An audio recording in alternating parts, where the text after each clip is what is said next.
जड़ावाला पाकिस्तान मुस्लिम league नून के मरकजी रहनुमा और साबिक वजीर मुमलकत तलाल चौधरी ने मीडिया से गुफ्तगू करते हुए कहा है कि कुछ फैसलों ने इलेक्शन कमीशन को मौजूर कर दिया है। मफलूज इलेक्शन कमीशन की मौजूदगी साफ इलेक्शन का इनाकाद कैसे हो सकता है। मफलूज इलेक्शन कमीशन अपने शेड्यूल पर अमल दरामद न करवा सका। मुस्लिम लीग नून से दूसरी बड़ी जमातें सीट एडजस्टमेंट के लिए राबिता कर रही हैं। उन्होंने मजीद कहा कि इस्तेकाम पाकिस्तान पार्टी और दीगर के साथ भी सीट एडजस्टमेंट के लिए मुज़ाकरात जारी हैं। पूरे सूबे में किसी भी हल्के में अभी टिकट न हुआ है। पार्टी के साथ वाबस्तगी पर नाअहली की सजा भुगतनी है मगर साथ नहीं छोड़ा। इनका कहना था कि आइंदा होने वाले इंतखाबात में नून लीग भारी अक्सरियत से कामयाब होंगे। तलाल चौधरी के कागजात की स्क्रूटनी मुकम्मल होने पर कारकुनान ने इनके हक में नारे भी लगाए। गुजारिश ये है कि इलेक्शन कमीशन इतना कमज़ोर इलेक्शन कमीशन कि जिसका शेड्यूल भी उसकी मर्जी का नहीं है, जिसके फैसले जो हैं वो इस तरह हवा में उड़ा दिए जाते हैं चंद घंटों में, तो ऐसा इलेक्शन कमीशन जो अपने फैसलों पर अमल दरामद नहीं कर सकता, ऐसा इलेक्शन कमीशन जो इलेक्शन का शेड्यूल खुद नहीं दे सकता, तो इस तरह के election commission fair and free election कैसे हो सकता है।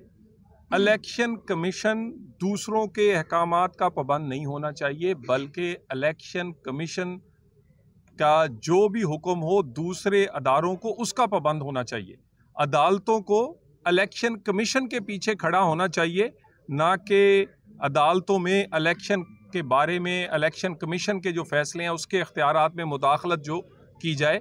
तो मेरा ख्याल है कि फ़ौरन फंडिंग हुई, सारे कहते हैं हुई।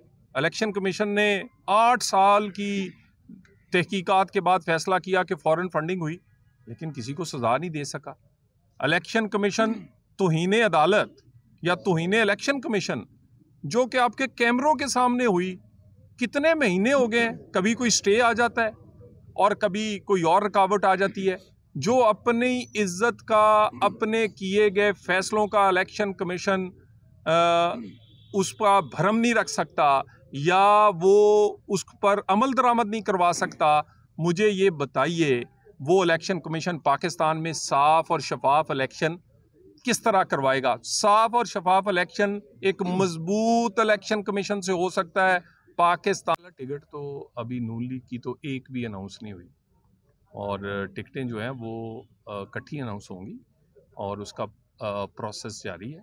और इंशाल्लाह ताला ये जो जैसे ही मुस्लिम लीग नून जो है वो तकरीबन एक हफ्ते के बाद, क्योंकि अभी उसके पार्लिमानी बोर्ड मुकम्मल हुए, अभी पाकिस्तान की बड़ी जमातें नून लीग के साथ सीट एडजस्टमेंट या इत्तेहाद करना चाहती हैं। शहबाज शरीफ साहब इस वक्त कराची में हैं, वहाँ पर GDA से, MQM से, JUF से और कई इंडिपेंडेंट से बात हो रही है। पंजाब में आपको पता है हमारे पीछे हर कोई है, IPP समेत। इसी तरह KP और बलूचिस्तान में सूरत हाल है। तो बोर्ड मुकम्मल हो चुके हैं। इसके बाद ये एक बहुत बड़ा मरहला है, इसको मज़ीद लगता है कि एक हफ़्ता मज़ीद लगेगा। पहले मुझे अल्लाह ताला ने और पाक जड़ावाला के लोगों ने एक मौका दिया, और दूसरा जो मेरा इलेक्शन था वो RTS देख लें, तौहीन अदालत की सज़ा देख, उसमें रुकावटें डालकर वो चुराया गया। पहले भी जड़ावाला को मोटरवे हो, 60 गाँव की गैस हो, यहाँ पर कारपेट सड़कें हों और इसी तरह पीने के पानी के मंसूबे हों। जड़ावाला को अगर किसी ने सबसे बड़ी कोई चीज़ें दी हैं उसमें मोटरवे समेत, तो वो नून लीग और उसमें मेरी कंट्रीब्यूशन शामिल है।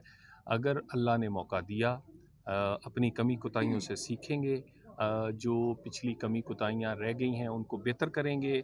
मैं अपनी ज़ात और अपने साथियों की बात कर रहा हूँ, और उसके साथ एक यूनिवर्सिटी, एक इंडस्ट्रियल स्टेट और ज़िले का जो हमारा मुतालबा है वो एक ऐसा मुतालबा है कि जो कि पूरे जड़ावाला का है, वो सियासत से हट के हमारी ज़रूरत है।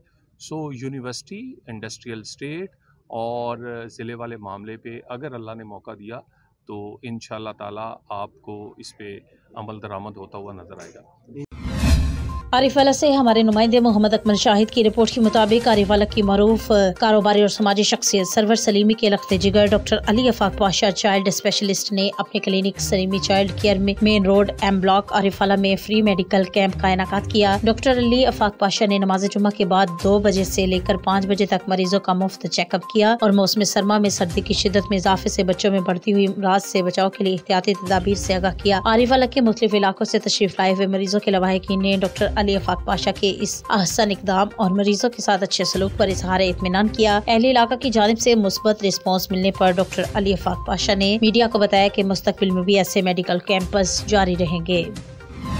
चीचावती में जामिया हजरत करमावाला शरीफ के ज़ेर एहतमाम सालाना अज़ीमुश्शान जानशीन रसूल हजरत सैयदना सदीक अकबर कॉन्फ्रेंस मुनाकिद हुई, जिसमें खलीफा मुजाज आस्ताना आलिया हजरत करमावाला उकाड़ा के हजरत इलामा मौलाना मुफ्ती मोहम्मद सुलेमान शमसी ने खिताब किया। चीचावती में हजरत करमावाला शरीफ के ज़ेर एहतमाम जानशीन रसूल हजरत अबू बकर सदीक की याद में सदीक अकबर कॉन्फ्रेंस मुनाकिद हुई, जिसकी सदारत पीर जी डॉक्टर रहमतुल्लाह तैयबी ने की। कॉन्फ्रेंस में मारूफ रूहानी शख्सियत पीर फयाज अहमद शाह बुखारी समेत उलमा कराम और अवाम की कसीर तादाद ने शिरकत की, जबकि मरकजी खतीब हजरत करमावाला शरीफ हजरत इलामा मुफ्ती मोहम्मद सुलेमान शमसी ने हजरत सैयदना अबू बकर सदीक की शान और अजमत बयान की। इस मौका पर मुकामी सनाख्वान मुस्तफ़ा और कारी हजरात ने भी अपनी सुरीली आवाज से किरात और नाते रसूल मकबूल के फूल निछावर किए और आखिर में लंगर भी तकसीम किया गया।